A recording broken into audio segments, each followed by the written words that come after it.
kahit na maliit, basta maayos, malinis at maganda. So kaya yan, dito na ako sa aking kitchen makeover. Kapag nandito ka sa aking kitchen at iikot mo yung mga mata mo, parang napakaganda at napakakalasting na ng aking bahay. Siyempre ka-probably dito sa almost magkarugtong naman yung kitchen ko sa ka-living room. My favorite kaladyom, ito ka-probably.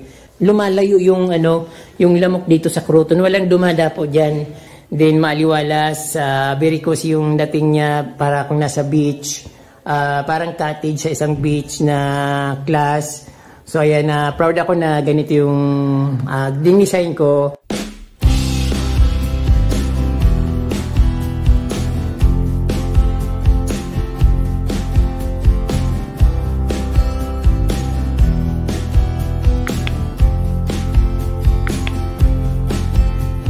Good morning mga ka-Promly at welcome back sa Certified Promly channel, and don't forget to subscribe and touch the notification bell para updated po kayo sa aking mga bagong post na videos.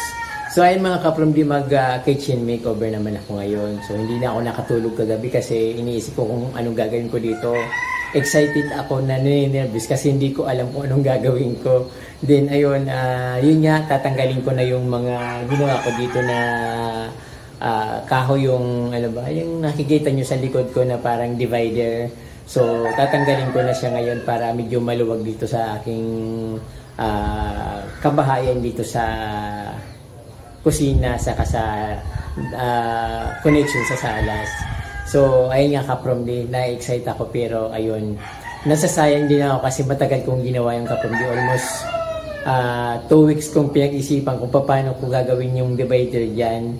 Then ayun, matagal ko rin siyang ginawa kasi nga nahirapan ako dahil siminto yung kakapitan niya at hindi ko alam kung paano ang gagawin ko. Wala akong dati noon, wala akong drills, kaya yung pagpapako, hirap na hirap ako. Kaya ayan, parang nasasayang ako na parang okay lang kasi nga gusto kong maging maganda yung bahay ko, na kahit hindi na ako kumain para nagtitipid ako para makabili ako nung pang ko dito, panlagay na skim coat, pang ko sa lamisa, panggamit ko sa gagawin na lamisa. Para sa ikakaganda ng aking bahay, ay gagawin ko lahat. From this, sisimulan ko na para maka-move naman ako doon sa isa kong gagawin para ayun, sa garden naman ako mag-concentrate.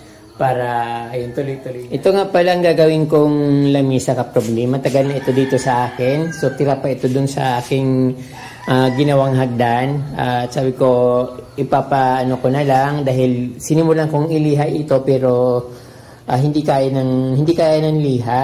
So namamaga na yung mga kamay ko. Tapos ayun, pagod na pagod ako pero talagang hindi kaya. Kaya ang ginawa ko, pinakinis ko na lang, pinagbayad na lang ako ng konti para maging malinis yun. Ngayon, nililiha ko na lang siya ng konti para maging mas pino yung niya, yung ibabaw niya.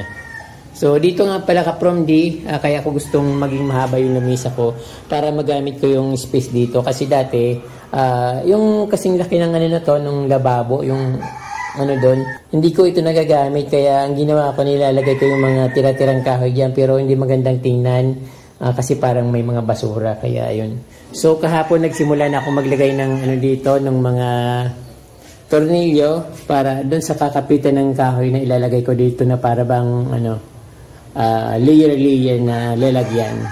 So ayan, bago ko gagawin lahat, syempre lalagyan ko siya ng skim coat para maging maganda. Then, ayun, dito naman, lalagyan ko rin, tatanggalin ko na muna itong aking divider. So, let's go!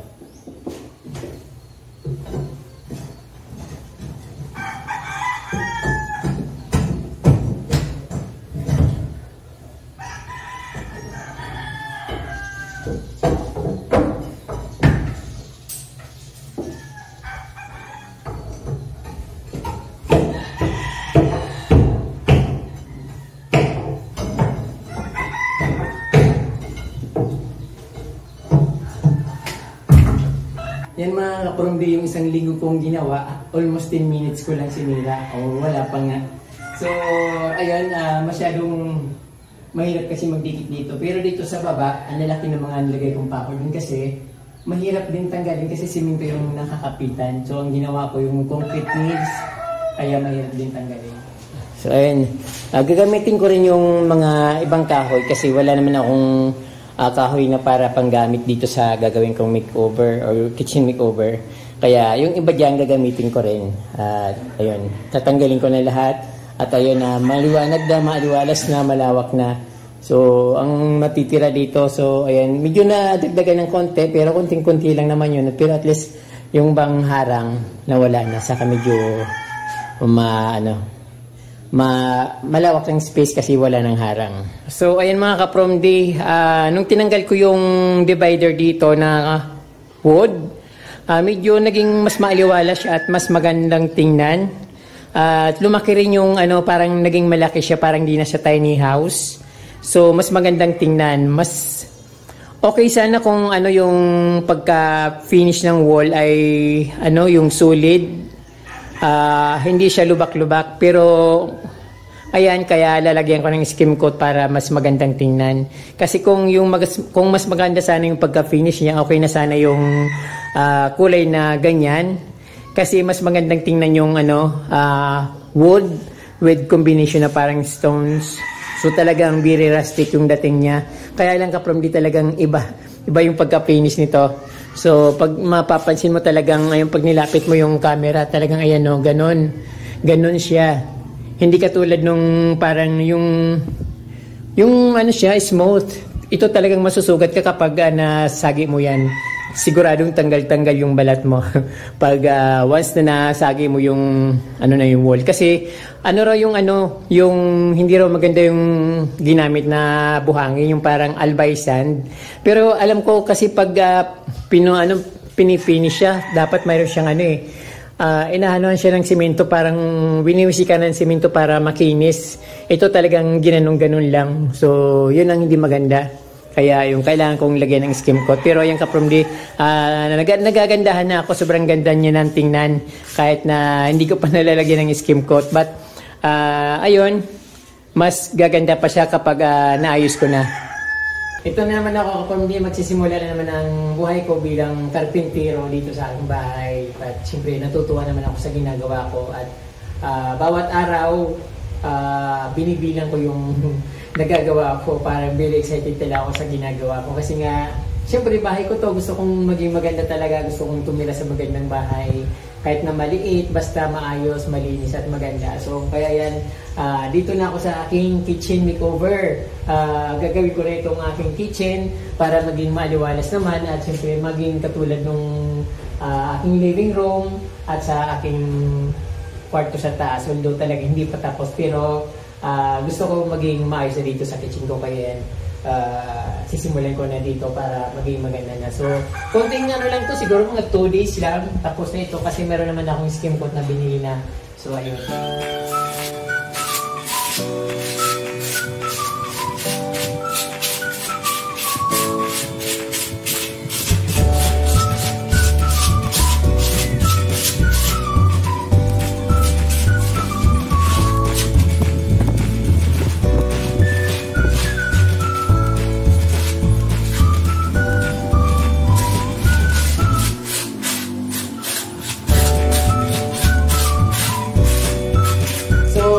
Feel ko na magastos ito masyado sa skim coat kasi masyadong malalim yung mga lubak-lubak sa wall.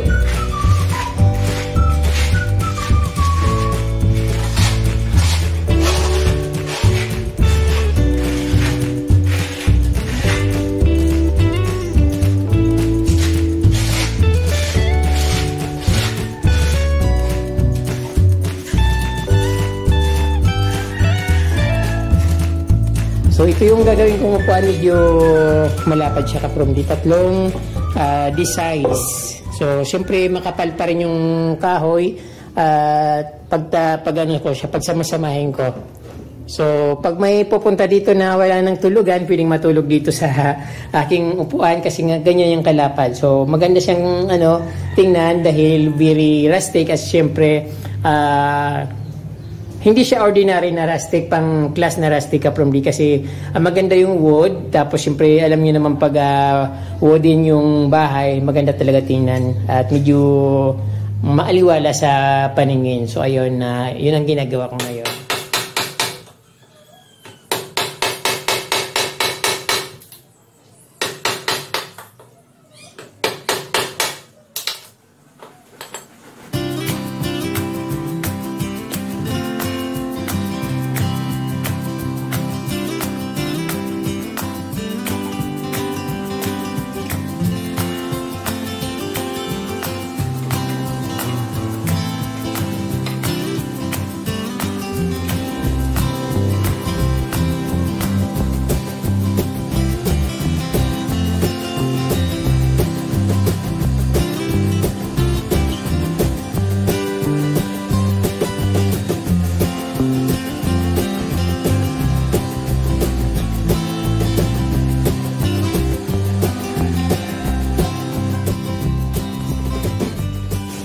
Good morning mga ka-From-D at welcome back sa Certified From-D channel. Kung bago lang po kayo dito sa aking YouTube channel, ay huwag niyo pong kalimutan mag-subscribe at pindutin po yung notification bell para updated po kayo sa aking mga bagong post na videos. Then kung old na rin po kayo dito sa aking YouTube channel at lagi niyo naman nakikita yung aking mga videos, mag-subscribe na rin po kayo. Siyempre ka-From-D, ibibida ko sa inyo yung ginawa ko dito sa aking living room at sa kitchen. Ginawa ko ng very cozy yung aking kitchen at syempre lumawak na yung aking living room at yun ang ipapakita ko sa inyo. Syempre gumawa rin ako ng garden dito sa loob ng aking living room. Then syempre kasama na yung kitchen kasi maliit lang yung aking bahay. Kaya that's why I called it as tiny house. At syempre ito From-D, marami akong nilagay na halaman dyan. Yung dating hindi ko nilalagay sa loob ng bahay ay nilagay ko.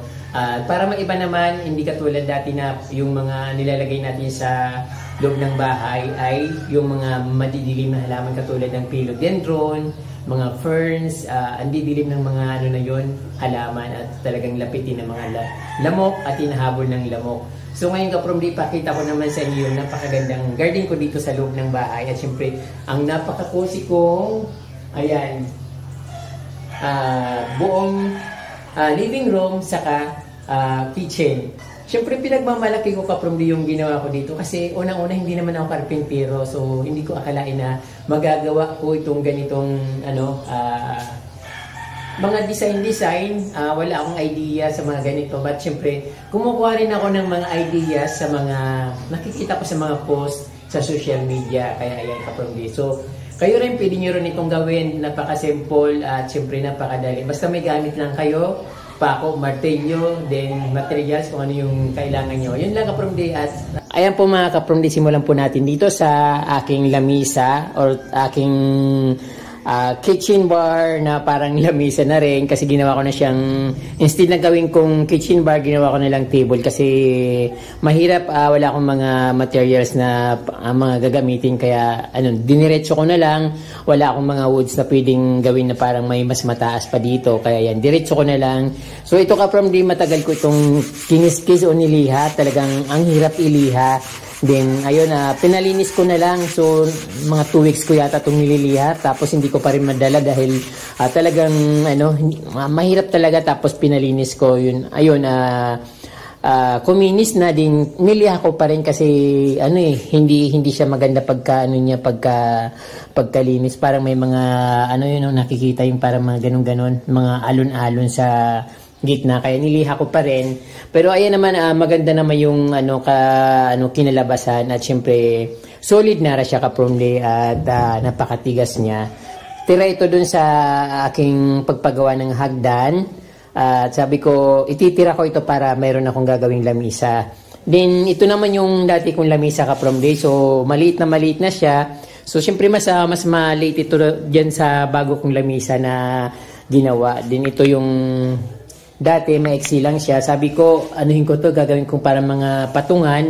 Pero naisip ko na mas maganda siyang gawing upuan, din mas malapad ng konti. At syempre pwede siyang tulugan at napakabigat niya ka-From-D.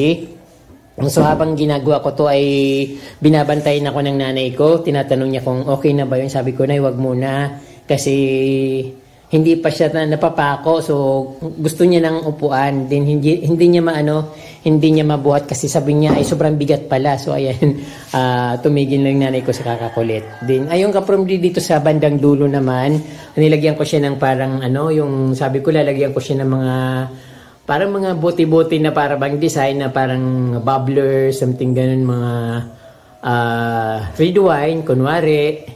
Kahit isang piraso, isang red wine na hindi ko babawasan kasi hindi naman ako tumutuma. Ano lang talaga, pang design lang. Then, siyempre, nilagyan ko ng design dito from D. Ito naman ay galing ito kay Ma'am Raquel sa Baguio City.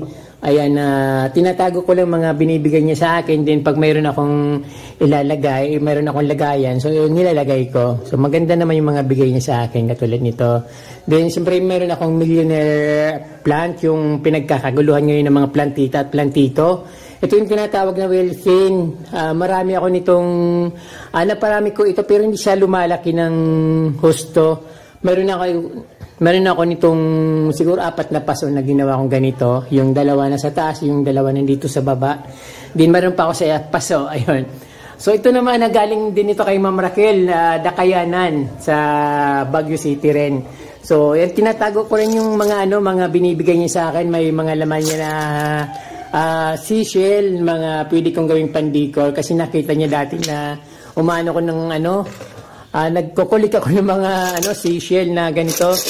Kaya ang pinadala niya akong napakarami, meron pa akong nakatago doon. So sabi ko, pinag-isipan ko kung anong gagawin ko doon sa seashell na yon. So ayun kapamdi, siyempre hindi makakompleto yung ko dito pag renovate ko or pag kitchen makeover kapag walang kulay. Gusto ko kasi malinis kaya ginawa kong nilagyan ko ng skim coat. So hindi pa siya napipinturuhan. Pero mas maganda kung may pintura kasi habang tumatagal yung skim coat ay nag-iiba yung kulay niya, parang naninilaw. So, siyempre wala pa akong pang-budget dyan at kaya ganyan lang muna. So, hayaan ko lang muna na nakaganyan. At siyempre, ayan, yung table ko dito from D ay gusto ko itong lagyan ng dito sa ilalim. Gusto kong lagyan siya ng yung lagyan ng kawali ba? Mga plato, yung platong ginagamit ko, ilalagay ko dyan para pagkakain, kukunin ko lang sa ilalim. Then, syempre, ang binabalo ko niyan dito, kaprom nilalagyan ko ng wall dito sa harap. Mayroon dyan wall para hindi nakikita doon sa loob. Kaya lang, syempre, another gastos na naman yung kaya pinagpalibang ko na muna. Kung kailan na ako magkakaroon ng budget, yun, bibili ako ng plywood or marine plywood para medyo matibay. At ito nga, natira pa yung, kung meron pa akong natirang marine plywood sa sahig sa taas, nilagay ko dito. So, ayun, hindi siya tugma. Kasi inaano ko lang siya, tinatansya ko lang kung gaano kakapal yung marine plywood na ilalagay ko dito. So, masyado pala itong makapal, yung marine plywood na, kaya yan, medyo nakausili ng konti. So, okay lang, hindi naman ako kasi carpentero, but pwede ko naman siyang itama. Kaya lang talaga hindi ko sinukat, talagang tinansya ko lang. Kaya lesson learned from di dapat talaga sinusukat, hindi pwedeng tansya lang. Kasi kung tatansyahin mo lahat ang ginagawa mo, hindi mo ma-perfect katulad nito. So, naka-oscillate tuloy yung wall dito sa gilid. But, okay lang. Okay na yan. Then, syempre diyan from di sa hindi ko pa rin nababago yung ganyan. Yung ko diyan sa baba, mga parang close, hindi naman siya talaga cabinet from D. Parang nilagyan ko lang ng takip yung ilalim ng aking mga dito, lababo. O para magandang tingnan at para hindi makita yung mga nasa ilalim na nilalagay ko pa at magmukhang malinis. So, ayan, nagawa ko na yung kitchen ko dito from D at ang kulang na lang ay ilaw. Binilihan ako ng kaibigan ko ng ilaw na ilalagay dito. So, kaya lang, galing Manila, nung pinadala niya sa akin, hindi pumayag na isama dito sa cellphone na hiniram ko. Wala na kasi akong camera from D, kaya sinabi ko sa kanya na, wala na akong camera din. Pinadala sa akin yung kanyang cellphone na ginagamit. So, ito ngayon ang gamit ko para makapag-video ako dito sa aking bahay. So, ayan ang aking mga halaman dito. Mayroon din ako dito, yung camouflage na plants, then yung matagal ko ng halaman ito doon pa sa kubo ko, hindi ko lang tinatapon. Lucky bamboo plant, lahat ng mga pang paswerte nandito sa aking kusina, sa aking loob ng bahay.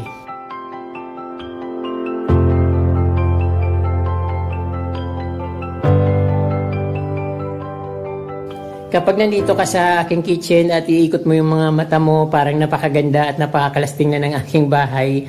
So, ayan, siyempre proud ako na ako gumawa, siyempre. Kahit hindi naman siya perfect, at least maganda siyang tingnan. Then, ayun yung aking ditong parang hanging cabinet, something ganun. So, siyempre, dito pa rin yung mga dati kong,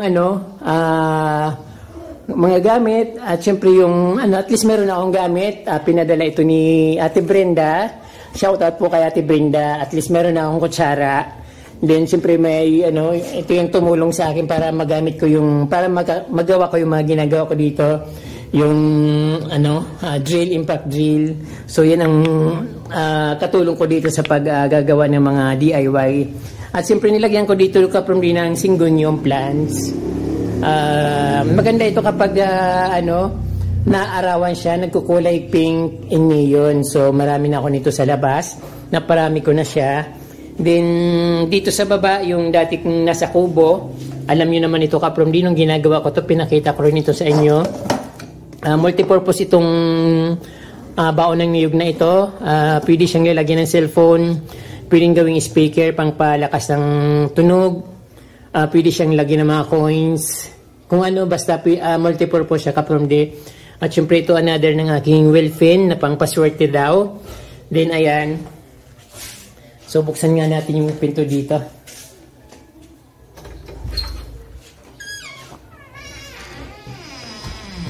Syempre kaprom di dito sa aking kusina, pag binuksan ko yung pinto, ito kagad yung nakikita ko. Napakagandang tingnan ng aking garden dito sa labas.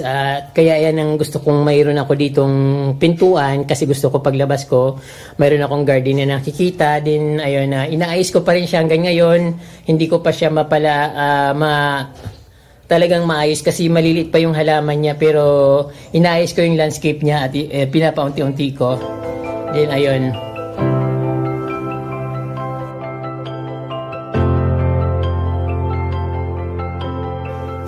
so yan ang aking kitchen, at syempre yung dumbanda, ang living room ko na napaka-cozy.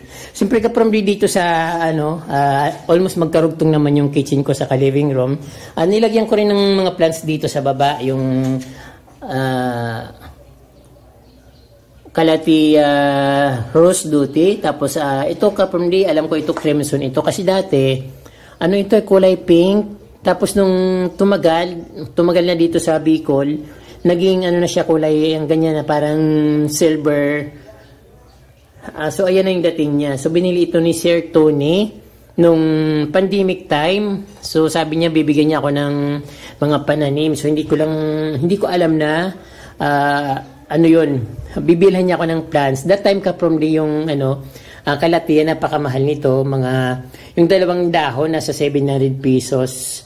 To pag mga medyo maraming dahon, mga katulad nito nasa 1.5 niya yata or 2,000 na that time during pandemic, kasi marami na siyang dahon. Same din sa Calathea dote na napakamahal din yung kapromdi that time. So ay meron pa siyang ferns na tumubo, so hindi ko na siya tinatanggal.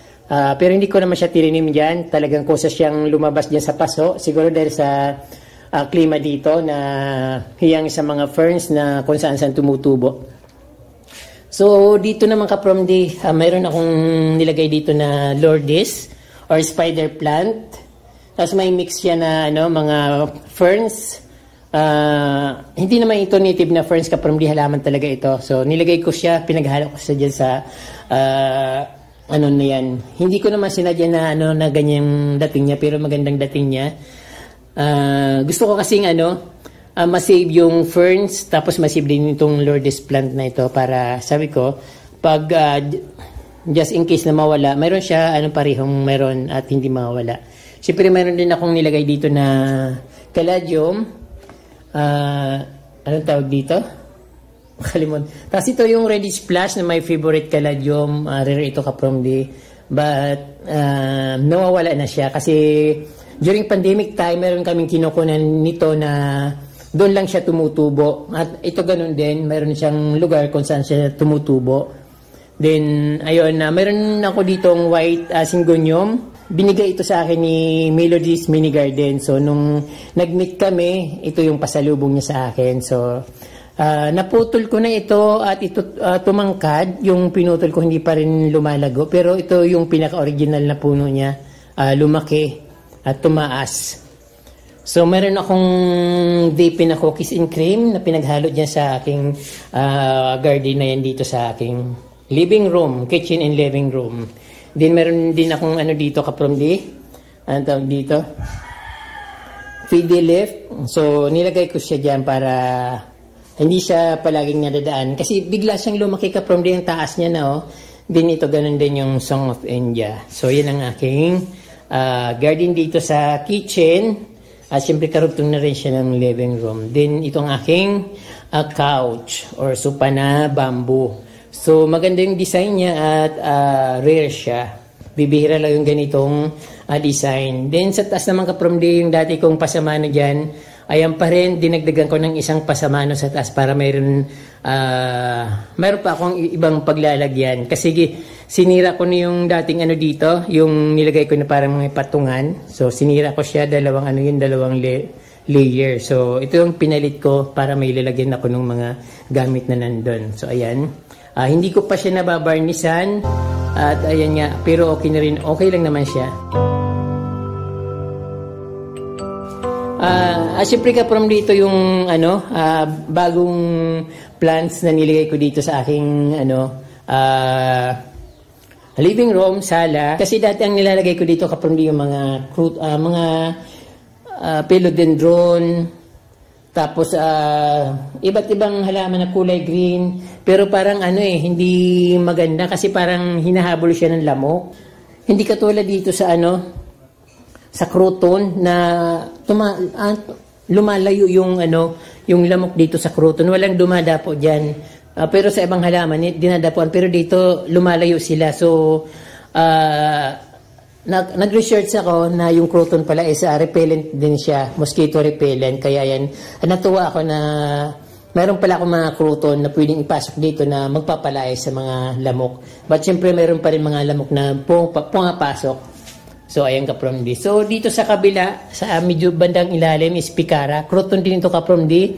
Chinese crouton. Din ito banana crouton. Andros crouton. Tapos ito yung table plate o aralia na plants. Table plate or aralia. Din ito yung 7 colors na crouton. So, one of my favorite crouton. Kasi ang ganda niya lalo kapag nainitan. Then, ayun ka-from di yung giant na syngonium ko. Ano yung ka-from di? Parang white butterfly na syngonium. Galing yan sa Baguio. Pero doon kasi sa Baguio nakita ko, maliit lang siya. Tapos kulay white yung dahon. Ang dinala ko dito, naging kulay green. Tapos gumagapang. Pero meron din akong white doon sa parang, basta pinapabayaan lang. Pero pag yung magandang lupa niya, yung parang malambot na malambot, gumagapang siya, nagiging vine. Unlike nung katulad nung isa na parang yung white, parang mababa lang siya. Meron ako sa labas. Then syempre meron akong snake plants, peace lily, then yung aking rubber tree na lime. So ayan, nilalabas ko ito ka-from di kasi ayaw niya ng yung malilim, gusto niya. Yung nainitan siya, namatay nga yung parang namamatay na yung mga ibang ganito ko kasi pinapasok ko dito. So parang ayaw niya dito sa loob ng bahay. Gusto ko sana ka-from dito ay kulay white yung ilagay ko. Kaya lang ito, iniwan naman ito sa akin ng friend ko. Nung pumunta siya dito nung fiesta, tapos pagbalik niya ng Manila, iniwan niya to para pag may gagamitin ako or pagbalik niya meron siyang gagamitin. So yun, pero mas gusto ko sana yung kulay white na sa sala. O yung parang mas maaliwalas tingnan. So ayun kaprimdi yung yung aking dito ginawa ko. So kulang na lang yung ilaw dito sa sa ibabaw ng lamisa diyan. May ginawa na akong lalagyan ng ilaw. Then syempre mayroon pa rin akong kruton dito sa gilid. So ayan, walang dumadapo na lamok diyan. Pero yung ibang plants dinadapuan yung ng mga lamok. Pero dito sa kruton wala. So yan kaprimdi, mayroon tayong natutunan dito sa kruton na repellent din pala itong crotons, antay sa mga lamok. So ayan, pwede tayong pasok ng mga crotons. Kaya lang kaprimdi, ang dito sa croton kasi, ang gusto nito ay maliwanag, natatamaan siya ng araw. Kaya kung nasa loob siya, paminsan-minsan mas madalas natin ilabas. Kung pang-decor lang din naman, magandang pang-decor kasi maliwanag siya. Then ayun, at hindi siya low maintenance siya, hindi kailangan ng palaging dinidiligan. At least kahit once every 2 weeks or twice a month mo lang siya diligan, okay na. Kasi nasa loob naman ng bahay at hindi nainitan. But pag nasa labas siya ng bahay kaprimdi, siyempre maganda yung kulay niya. At ayun, na nagiging golden yung kulay ng mga crotons kapag natatama ng ilaw ay ng sunlight. Tapos yung kaprimdi sa taas, ayun kakagawa ko lang yan. Very unique yung pagkagawa ko dyan. At ayan namaga yung kamay ko sa kakalagarin ng mga kahoy na yan. Dahil pinagtyagaan ko talaga yan. Sinusukat ko din para tama yung paglagay ko. Pag ko dyan. Pag pantay-pantay sila pag nilagay ko. So ayan kaprimdi ang aking dito, yung living room. Tapos yung aking garden dito sa sala. Home garden. Ayan, minimal lang yung halaman ko dito kasi hindi naman pwedeng punuin dahil magmumukha ko ditong gubat sa loob ng bahay. At ayan, piling-pili ko lang yung mga halaman na nilagay ko dito. At napakaganda rin tingnan. Yung naman kaprimdi, yung paso na ginamit ko dito ay binili ko lang ito 50 pesos ang isa. Hindi ko nga alam na 50 pesos lang siya, kaya bumili ako ng 5 pidaso. Yung isa ginawa kong garbage trash can. Then ayan, yung mga puno ng halaman nilagay ko sa loob. But ito hindi ko naman siya hindi ko siya ginagalaw para magagamit ko pa rin siya. Pag niligan ko yung halaman, hindi lalabas yung tubig, din at least masasalo nung ng pot.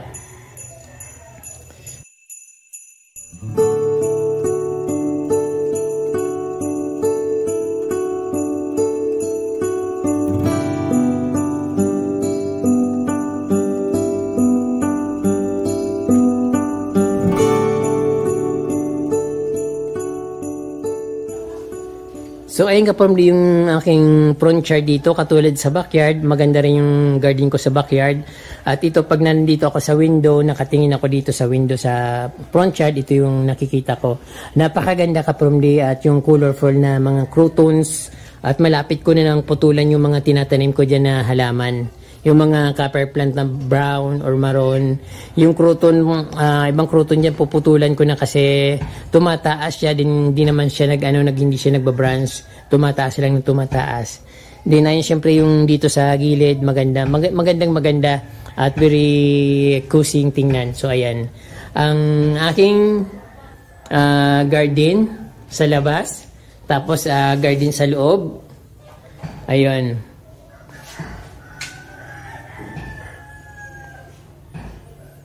Very cozy. But pag nakabukas yung pinto doon, parang dahil against light tayo kaprimdi, hindi siya masyadong magandang tingnan. But maganda pa rin kung susumain, maganda pa rin siya. Then ayun.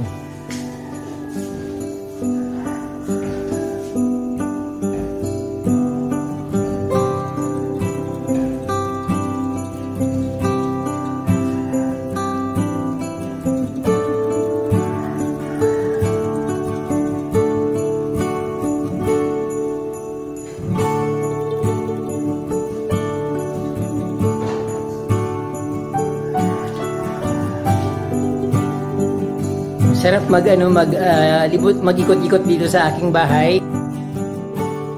pag tumingin ka sa labas, makikita mo yung magandang garden.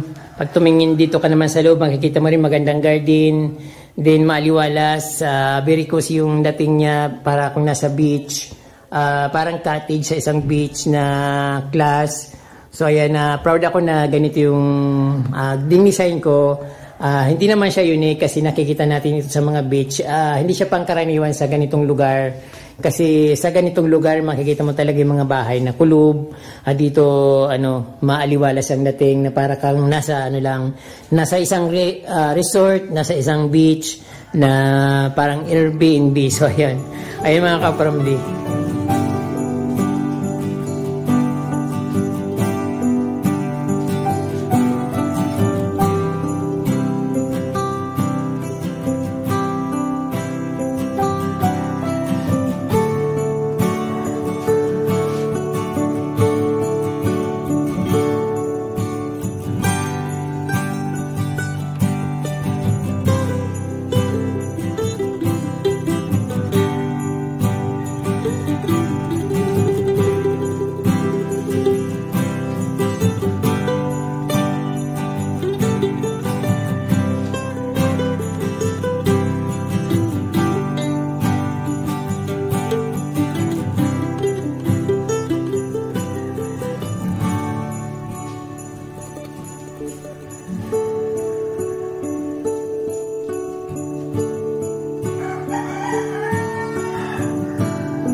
So ayun po mga kapromdi, nakita niyo po ang aking DIY home with garden, with living room and kitchen.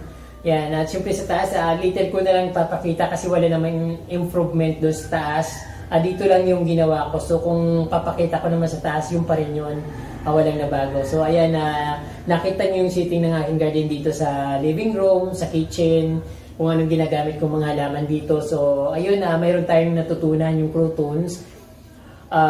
Maganda sa loob ng bahay. Isa din siyang mosquito repellent at air purifier. But yung ano niya kapromdi, yung may, di ba pag pinutol mo yung daon ng crouton, ay meron siyang lumalabas sa parang tubig. Sabi dun sa Google, ginugil ko siya, sabi niya is toxic daw yon, toxic ng something ganon. Lahat naman na halaman may ganon. Parang mayroon talagang mga halaman na toxic, mayroon mga halaman na edible, meron mga halaman na gamot. So, ayun. So, mahalaga, maganda yung loob ng bahay natin, maliwalas. Kasi pag gagamit tayo ng mga halaman ng parang mga dark color na parang madilim. Tapos, although class siya, pero dapat nasa maluwag na lugar. Unlike sa crouton, kahit ilagay mo lang sa isang tabi, maganda siyang tingnan, maliwalas tingnan kasi makulay siya, maliwanag. At syempre, ayun, hindi siya madilim, maliwanag. Saka hindi siya dinadapuan ng lamok, hindi binabahay ng lamok. So ayun po mga kapromdi, maraming pong salamat sa inyong panunood. At syempre, pinapasalamatan ko kayo mga kapromdi dahil napakalaking ambag nyo sa aking daily life. So ayun, at syempre, ayun, masaya ako dahil meron akong tirahan na hindi naman kabonggahan, very simple. Mas malaki lang ng konti sa isang bahay kubo. So, sold na ako kapromdi at masayang-masaya ako dahil meron akong uwian. At pag umalis ako, may uwian ako. So, ayun. Maraming salamat sa inyong panonood. At yun nga, huwag niyong kalimutan mag-subscribe at pindutin yung notification bell para updated po kayo sa aking mga bagong post na videos.